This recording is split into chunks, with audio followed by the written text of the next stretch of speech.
ஆசைக்காக அளவுக்கு மீறி எதிலும் ஈடுபடுவது கூடாது. அளவுக்கு மீறினால் அளவு கடந்த துன்பத்தை நீ அனுபவிக்க வேண்டியிருக்கும். சிந்தித்து செயல்படு.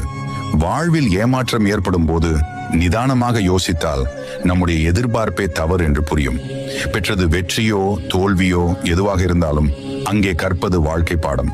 வாழ்க்கையில் சோதனைகள் பல வந்தாலும் நம்பிக்கையை இழக்காதே. இறைவன் எப்பொழுதும் உங்களுக்குள் இருக்கிறார். அவர் ஏதோ ஒரு வழியில் உங்களை காப்பாற்றுவார் அல்லது ஏதோ ஒன்றை கற்றுக் கொடுப்பார்.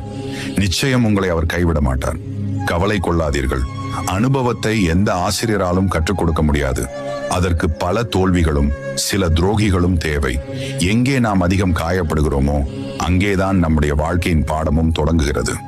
உன் வாழ்க்கை முழுக்க வலிகள் நிறைந்து மனபாரத்தோடு போராடுகிறோமே என்று மனம் தளர்ந்து விடாதே. கவலைக்கு ஒரு காரணத்தை வைத்த இறைவன் மகிழ்ச்சிக்கும் பல வழிகளை நிச்சயமாக வைத்திருப்பான்.